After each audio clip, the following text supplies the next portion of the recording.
We have thrown all rules out the window. No. Hi.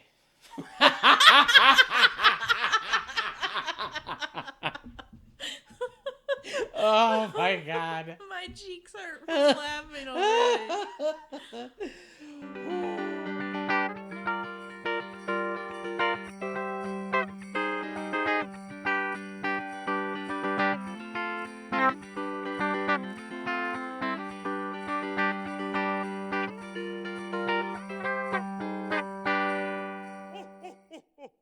Hello, everyone. Welcome to this special meeting of the Missing Movie Club. Oh, you handled that gavel like a champ. Let me tell you, my friend, I can handle a gavel. Whoa! Oh my gosh. We kicked the other two out. Things are getting real. Get racy now. You have the talent up in here. It's just the ladies tonight. It's just the ladies. Hi. Hi, how are you? Oh, you know, it's Christmas. We're recording in my apartment. We are where it is Christmas.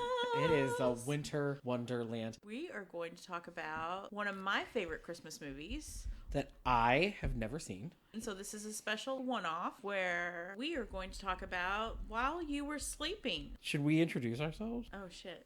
See, we need a secretary. Okay. Well, you're kind of president pro temp right now, right? Yes, because it's my movie. I've seen the movie. Right. And I had not. So you're president pro temp, Pamela. Yes. Hi. And I am every other job pro temp, Jason. There we go. You get to do it all.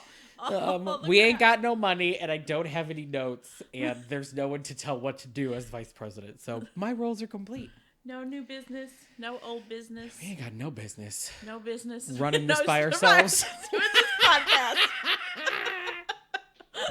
Oh my gosh. So what are we doing? This is just a bonus episode, right? Yeah, this is a special bonus episode. We should call it a select screening. Ooh. Yeah. I like that. So this is a select screening of While You Were Sleeping. It's one of my favorite Christmas movies.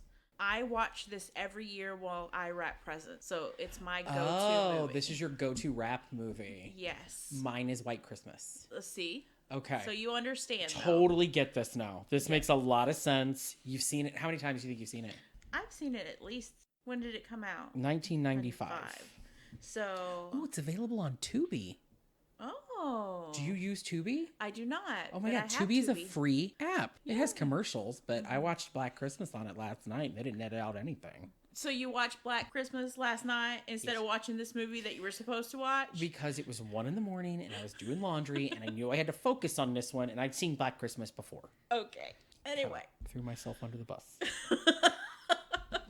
And I just... You just picked right up on that too. Over it. Just ran right on over me. I've forgotten where we were. Well, it came out in 1995. Oh, we didn't move much further. How many times have I watched it?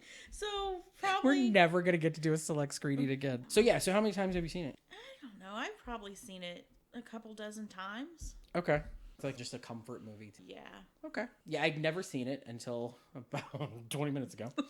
I never understood why it was considered a Christmas movie because I didn't see it. I kind of get it. It's a Christmas adjacent movie. Yes. Is what I've seen the term called. It happens over Christmas. Mm-hmm. So let's give a little rundown of what the movie's about. If you haven't seen the movie, it is about this woman who works at the elevated train in Chicago. Why are you laughing? I was like, the L, is that what they call it? Yes, the L. So I was Please if you are single and want to take me on a date, take me to Chicago and explain to me the L. Oh, continue. I love the L. Anyway, so she works for the Chicago Transit Authority. How's that? Is that better? I was drinking. It's great. So she works for the Chicago Transit Authority, and she's like a token taker back in the day when they used to have those. Yeah, I was confused, and I was like, oh, that must have been a real job. Yeah. She sees this guy who she thinks is Mr. Perfect. Now, she is Sandra Bullock. Yes, Sandy Bullock. Who I thoroughly enjoy, by the way. I will watch anything with Sandy in it. Yeah, and this is peak Sandy, This too. is peak Sandy. Yes. Yeah, this is definitely peak Sandy. I mean, my favorite Sandy movie is Miss Congeniality. Really? Yeah. That's my favorite Sandy. What's your favorite Sandy movie? Is this your favorite Sandy? I would have to say Practical Magic is my favorite Sandy movie. Yeah, I think we've talked about it. I know that I've seen that movie. I legitimately don't remember anything about it. So we might have to have another special session. Another select screening? Select screening next October. Oh, that's good. Yeah. Okay. Yeah. Select screenings. Anyway, back to the points. I'm president, and I'm keeping this meeting on topic. So anyway, Sandra Bullock, who is Lucy Eleanor Monoratz. Ugh, what a horrible name. I hated everything about her name. I just wanted you to know. I hated that her name was Lucy. I hated that people called her Luce because it makes me think she's the whore. I don't like it. I'm just saying, I did not like her character's name. Continue. So Lucy sees this guy played by Peter Gallagher.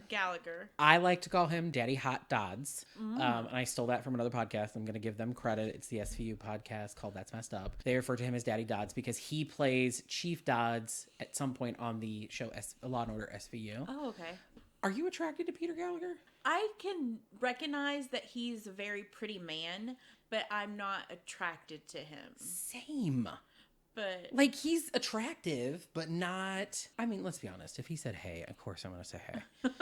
But he's not my go-to. He isn't attractive in this. I think he's way more attractive in the 90s than he is now. I mean, but he's a daddy now. He's like really a granddaddy at this point. But yeah, he was very pretty in this movie. He was very attractive in this movie. Again, still not where I would go. I question his character in this movie. Played by him. I don't know. I feel like it could have been played by somebody else, but I digress. Continue on. Okay.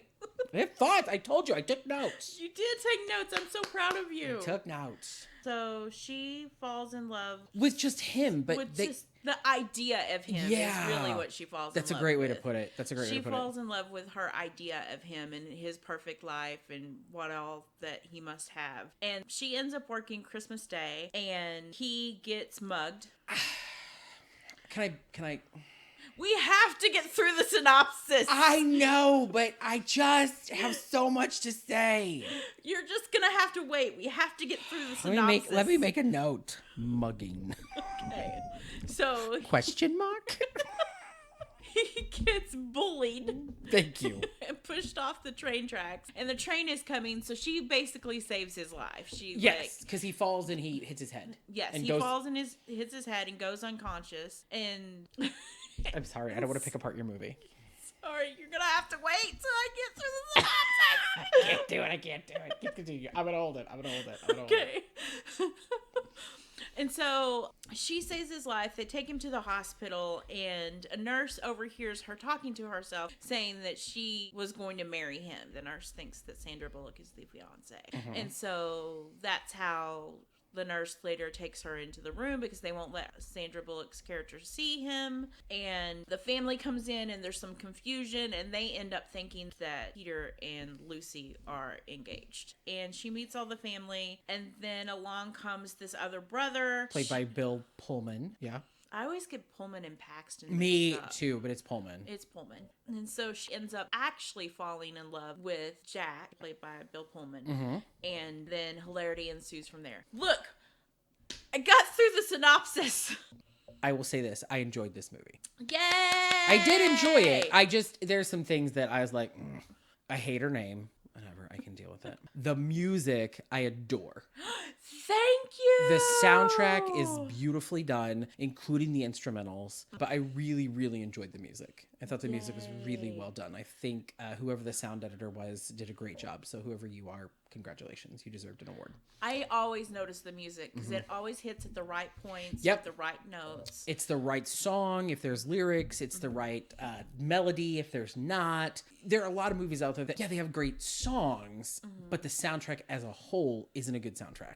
Like, there's always like, meh. So I enjoyed the soundtrack. This is my contention. I made notes. Was he mugged? Because what I saw were two D-bags, and I don't quite get, like, were they trying, you can't just, what are you mugging him for his scarf? Yeah, they were like, nice coat, buddy. Yeah. And he's like, come on, guys. Hold on, let me do my impression of the whole scene. come on, guys, I'm just trying to get on my train. Like, it was like the bullies picking on the nerd. And I was like, this guy's hot. He's got a ton of money. He works out. He has one testicle. As we find out in the movie. I feel like he would not be a nerdy pushover in that way. No, there's nothing wrong with nerds. I love nerds. I'm a nerd. I love a nerd. I'm just saying, I got like weird. It wasn't like, I don't quite get it. I think I love almost every side character in this movie. I think every person got a moment to shine. Even like one-liner people were funny. Yes. Had a moment. Except for the muggers. Because I don't necessarily know if they were mugging him. Nobody said wallet. They were playing with the man's scarf. Yeah. And then he falls. He falls. And here's my question. Yes. When you fall, what do? You fall forward. Do you put your hands out to catch yourself? Yeah. Yeah. How did he not? I'm done. I'm done complaining. I'll let it go. He falls backwards over the ledge. Yeah, onto the track. But and he hits his head. So maybe, I guess he didn't have time to flip around. I don't know. Maybe I'm thinking too hard into it. Yeah, but his head was gashed on here, the front. Yeah. Right? But he was laying on his back. Yeah. Anyway, I'm not giving props to the director, okay? I'm just saying. That part was annoying. Thankfully, it's like 2 minutes long. Yeah, I mean, it's a blip. Like, if you can get past that, because it took me a second, I was like, if this whole movie is going to be plot holey like this, I'm going to be real mad. But then we meet the family. And the family is adorable. Freaking adorable. Yeah. She says a line in the movie that I may or may not have gotten a little teary-eyed when we were watching it, where she said to the family, I fell in love with you. To the family themselves. And I thought that was so beautiful and sweet.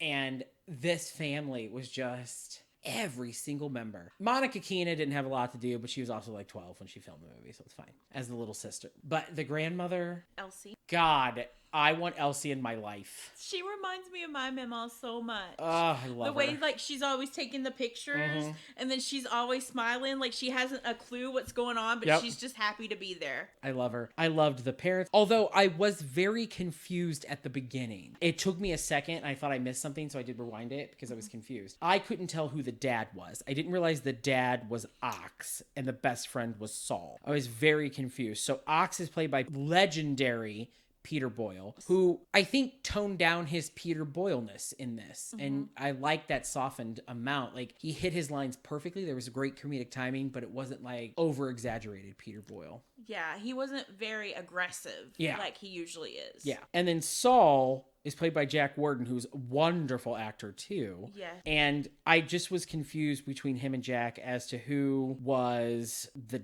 dad. And it took me a while. And then I thought, oh, well, maybe Saul is getting it on with Elsie. I was very confused until Saul was like, well, until they had the scene between Saul and Lucy. Sandy. Yeah, and Sandy. He becomes almost her... well, he becomes like her co-conspirator. He finds out. She goes to the hospital late at night, and she's in the room, and she's talking to him while he's in a coma, and Saul overhears her. I liked it. I thought it was nice because I think in this type of a movie, and this is a trope of a movie, you know, the mistaken identity kind of thing, especially in romantic comedies. And I would call this a romantic comedy Christmas adjacent movie. Yes. Because there's a lot of comedy in it. I mean, it's more of a romance style movie, but it's romantic comedy for sure, I guess. Yeah, like back in the day when they used to do the romantic comedies. Yeah, yeah. Like, it definitely has that 80s, 90s romantic comedy feel to it. So I think you always had that co-conspirator character, whether it was the best friend or in many cases the gay best friend. But somebody would be your co-conspirator. And I appreciate the fact that it was Saul, of all people. Yes, because I love the character of Saul in this movie. Oh, me too. And I think that Saul adds a layer that needed to be there.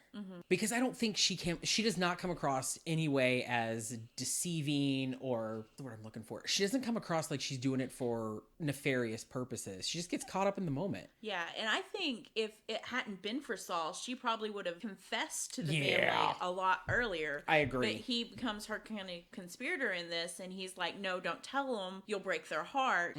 Let's wait and see if Peter wakes up, then we can deal with it. So it's kind of his fault. It really is. But then also, I like the fact that I didn't like her boss at the beginning, but I also loved her boss. Her boss was... I love that actor. Jason Bernard. And I remember Jason Bernard. He's been in a ton of stuff, but he's always playing a lawyer in everything or some kind of a businessman. But I remember him from the TV show Herman's Head. Yes. He was Herman's boss, right? Yes. Was he Herman's boss? Yeah. So I like that he was like, you have to tell them the truth. And that's what he said every time. And he was like, who are you trying to date? The brother or the guy in the coma? I'm really confused. Like he was her conscious. Yeah. He was like, no. And then when she gives him the wedding invitation and he was like, wait. Who are you marrying?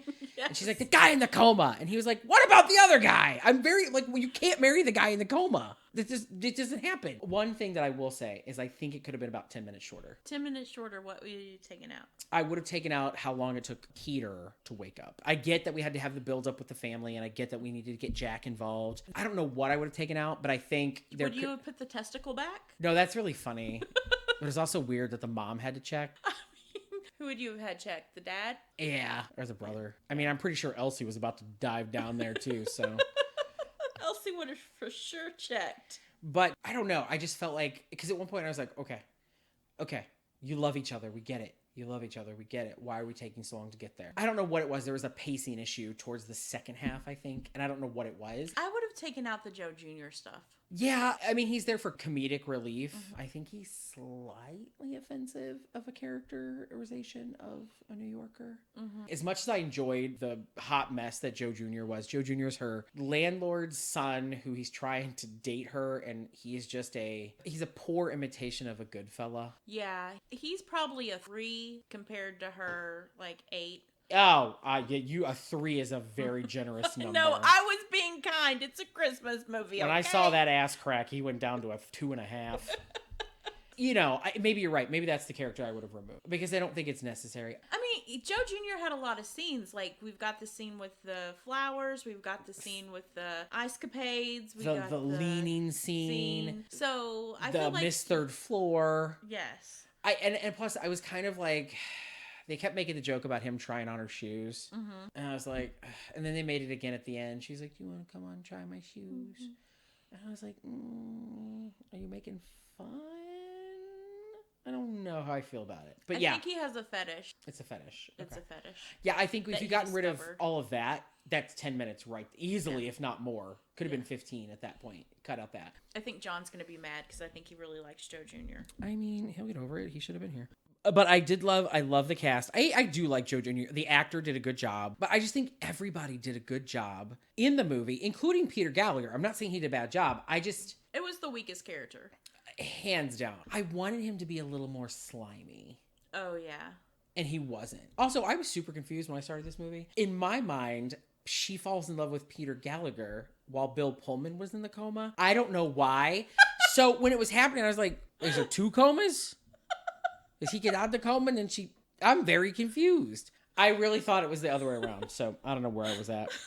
I don't know where I was at. Well, he was a little slimy. I mean, he knocked the squirrels out of their nest just so he could pretend he rescued them. Yeah. I have a note that I can't read it. It was something about, did he say you're creeping on a vegetable?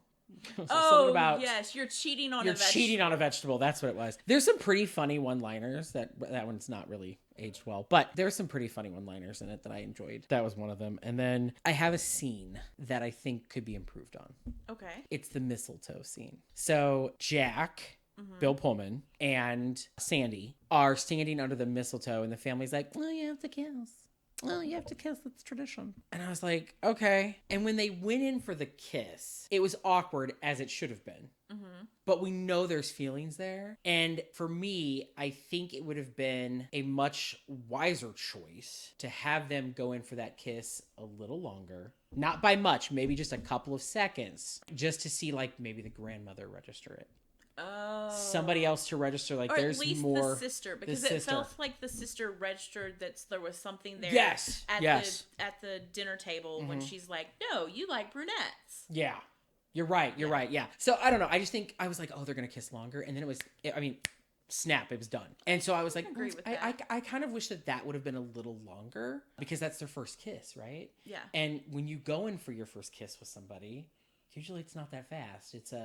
even in an awkward situation, there's a linger. And I think that I would have, this is me being a creeper, but I think I needed a linger.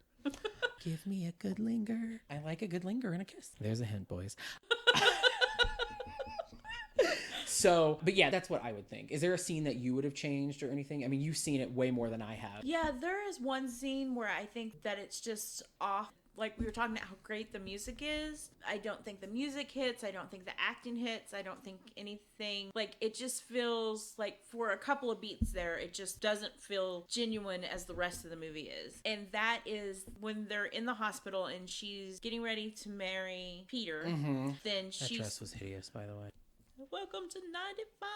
Even for 95. That was like 1955.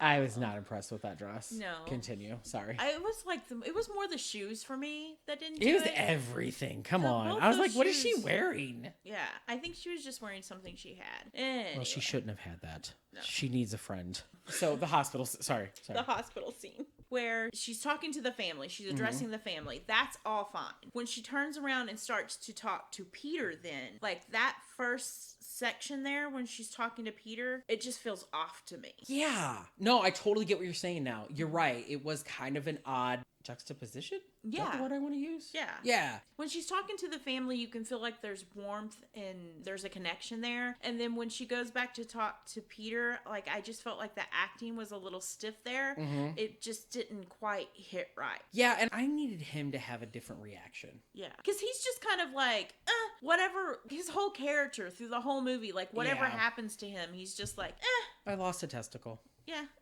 Yeah, I agree. That's why I think I don't want to talk about his acting ability because I don't always hold the actor accountable. I hold the director accountable too. And I feel like the director could have been like, hey, what can we do to kind of, I guess in my opinion, the audience doesn't want to root for him, but at some point I felt like we were. Mm-hmm. We were like, oh, that's cute. Get together. She loves you. She has no idea who you are. And they kind of tried to make him slimy with the whole bacon lady. I don't know what her I can't stand her. Ashley Bartlett Bacon. Yeah, what a stupid name. Because you know why I know her name so well? Because one of the lines that I quote from this, and I quote it all the time, is what does that have to do with the price of eggs? When someone is talking to me and they'll start talking about something else, I'll be like, what does that have to do with the price of eggs? And I say it to John all the time. That's such a weird... I laughed when she said it. I was like, what the hell? Okay. All right. But yeah, so he was kind of slimy because he proposed to a married woman. He paid for her breast. He paid for her nose. That came out of nowhere. And I was like, but he's not playing him slimy. I don't care if he just woke up from a coma. He's not. Your personality, I think, would still be, you'd be groggy, but I think you'd probably like hit on a nurse. Like that's what I wanted. Yeah, I wanted to dislike him. Yeah. And I don't not like him, but I don't like him. Thing. Right? Yeah, it's different. I wanted him to be a little like. Because I mean, he could play a slime ball. Yeah. You know, he got that. He's got that. He could do that. I really did enjoy the movie though. I am so glad that you did recommend for me to watch it. Yay. I would watch it again. Yay! I know that's high praise. It is. I would. I don't know if it's so okay. We talked about how it's Christmas adjacent. Mm-hmm. I would call this a November movie. A November movie. Yes. So I have a couple movies that I only watch in November: Planes, Trains, and Automobiles, because it quote unquote is Thanksgiving, right? Nightmare Before Christmas I watch in November. I don't watch it in October and I don't watch it in December. I watch it in November because to me it's bridging the gap between the two big holidays, right? Okay, I get that. This movie is a November movie, and the reason I say that is even though it's set at Christmas and New Year's, Christmas isn't integral to the plot. No. New Year's was not even... Yeah, they had a fight on New Year's. And there's a line like, oh, you ruined my New Year's. Let me do this. Oh, you ruined my Arbor Day. Like, it doesn't matter. You could have thrown in another holiday. So I say this is a November movie because I would watch it in November. It's a nice... Maybe it's a little cold, damp outside. You don't want to go outside. You flip on your fake fire. You get some hot cocoa. And you just sit down. And I would put this on and watch it while I'm playing on my phone. There you go. Yeah. While you have bought your presents on Black Friday and you're wrapping them for Christmas. Sure. That's what I do. Yeah. No, I agree. So yeah, it's a November movie for me. I think I need to see it at least one more time to decide if I would purchase it. Okay. Purchasing is a high thing for me. Because I don't buy a lot of... I mean, I have a ton of movies, but they have to have an impact. And I think I would need to see this probably at least once more, if not another time, to determine if I would buy it or not. But I would... If you buy it... Just so you know, you can only get it on DVD. Oh, not Blu-ray? It's not on Blu-ray. That's so weird. I know. Whatever. But yeah, if I saw it on something, I'd be like, no, yeah, I can watch this again. Yeah. If it was like on and, I was helping decorate for Christmas, I might put it on. Kind of like a more Christmassy flair. But if I was taking down Halloween decorations and getting ready to put up Christmas, I would yeah, that's exactly what I would do. I would throw this on because it doesn't have to get me in the spirit, but it's like, hey, by the way, Christmas is coming. Mm-hmm. And that's what you're taking your Halloween decor down for. So, yeah, I would definitely watch it again. I think I don't have a lot of negatives. Like I said, I just didn't like her name. And I didn't like... I wanted him to be slimy. I don't know why. I think that's a 90s trope in romantic comedies, too. The boyfriend, I'm putting air quotes up because y'all can see clearly. The boyfriend was always a slime ball because the girl would always fall for the nice guy or whatever, but she's with the slime ball, I will say I like this movie way more than any Hallmark Christmas movie. Oh, thank you. Ever. Yeah. It's a much better quality movie. I would agree. Well, they had a bigger budget. Yeah. They had Sandy. They had $17 million. Yeah. For this movie, and it grossed like $138 million. Yeah, it's a popular flick. Yeah. So yeah, and it came out in April, not around the holidays. Oh, I didn't pay attention to that. Yeah, that's came out interesting. in April of '95. I don't know if this is an April movie though. I don't know if you look back on it and she's telling the story that happened over the holidays. Oh, that's true, which I normally don't like in a movie. Mm-hmm. Like, let me tell you about what happened. Are you talking to me or are you talking to somebody else? If you're talking to somebody else, it's fine. But if you're talking, you don't got to talk to me. I'm watching you. Don't talk to me. Let's just get to the point. I'm sorry. But then it doesn't come, she doesn't talk at the end of the movie, right? If I remember correctly, she didn't talk at the end of the movie. Yeah, she does. Oh, does she? Didn't even remember. That's why I don't like it. Yeah, you were too busy complaining. You were bitching about something. I was probably bitching about the mugging or the train. You did. I did. Yeah, that's right. You got here as I was finishing it, and I was like, I hate everything about this right now. So she works for the damn CTA. Yeah. And they get married, which is fine. Her and Jack. Mm-hmm. And like, they have a just married sign on the back of a transit car. They're just making it cute for the movie. I hate it. I think it would have been cuter and I know they probably didn't have the money. You could have faked Florence. It was about Florence, Italy, right? Like she always wanted to go to Florence and he took her to Florence on their honeymoon. I think you could have done something sweet in Florence or fake Florence because you can't afford to go to real Florence. And it would have been cuter. Or if she was writing in a diary, I don't know. There had to be something else. I did not think it was cute. I hated the fact they put just married on the back of that train. Oh, it's cute. It's just like they do a car. I didn't like it. Yeah, except it was a train. I don't like it. The transit authority was her family while she didn't have one. They wouldn't have let her do it. I don't like it. Fine.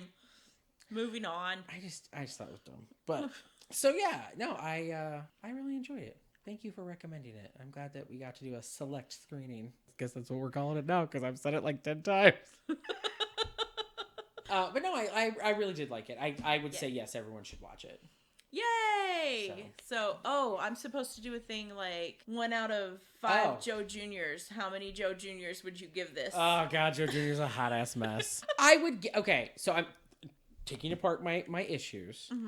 I would give it 3 Joe Juniors and 2 high heels. Nice. I would give it 3 Joe Juniors and 2 high heels. Very good. Not my favorite, but definitely not one I would turn off if I flipped on the TV and it was there.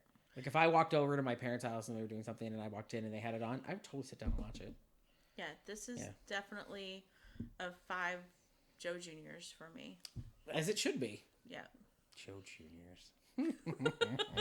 I mean, you can't watch it for Joe Junior. It's kind of funny. So, oh my gosh. I'm going to tell everybody right now, if you enjoyed this select screening with just me and Pamela, let us know. Yes, we will kick the other club members out. Yeah, I'm trying to think of like, do I have any real holiday like romance or just romance movies in general? Oh yeah. And I'm not a big. I will say I'm not a big romance. I'm not a romance fan either. So, but I'm looking at my movie collection, going, oh, I wonder if she's seen that. That'd be kind of fun for the two of us to do. Yeah. No, I enjoyed it though. So thank you for sharing that with me. I really appreciate it. Like, I'm good with this one. It's a good little stocking stuffer. Yeah. For those that celebrate, Merry Christmas. Merry Christmas. Happy holidays, or as I like to call it, happy holidays. Yes. Because there's a ton of holidays that are happening. So many. There's like 37 holidays. Something or I don't know. that. There's so many. And we appreciate all of you for allowing us to come into your lives and, I don't know, listen to 4 people talk about movies. But yeah, no. So thank you all so much. And we hope that you enjoyed this little treat from us. You can follow us on all of our socials. Make sure you follow us at themissingmovieclub.com. And you can find all of our social media there, as well as other spots you can listen to the show. You know, we're on Apple Podcasts and Google Podcasts and Spotify and all the other major podcast platforms. So you can definitely find us there. Make sure you subscribe and do us a favor. There's 2 things I want to ask from you. Share the podcast with your friends, okay? And then 2, leave us a review. Oh, we would love a review. Reviews do help us get, especially with Apple Podcasts, it pushes us up. Yeah. So, and we're so new and tiny so far, so your reviews mean a lot to us. We have an exciting episode coming up in January. Yeah, we'll be watching the Philadelphia Story. Which, again, shocker, I have never seen. So I'm actually really excited to see it. Okay, I love it. It's one of my favorite movies. I'm really excited. Like, top 3 favorite movies. Oh, wow. Yeah. Okay. All right. Well, we'll see you in January. We'll see you in the new year, everyone. Yeah, 2022. Yeah. Everybody walking real slow and quiet. That's right. Ease into it. Don't claim it as your year. No. Just ease into it. All right. Well, I think, you know what you and I should do as we leave tonight? Since you're going to hang out for a little bit, let's string up some popcorn.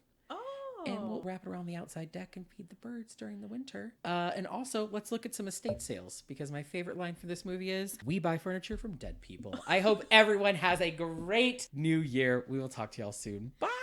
Bye!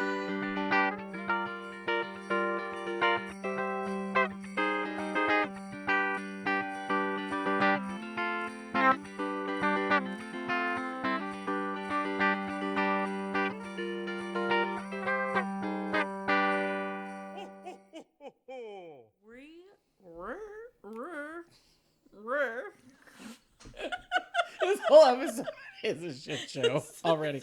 We've been recording for 3 minutes. I dropped an F-bomb. We've talked about After Dark.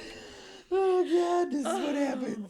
This is what happens when you let the kids run the show. That's right. Hey, it's okay. Whew, okay. Merry Christmas. Merry Chrysler.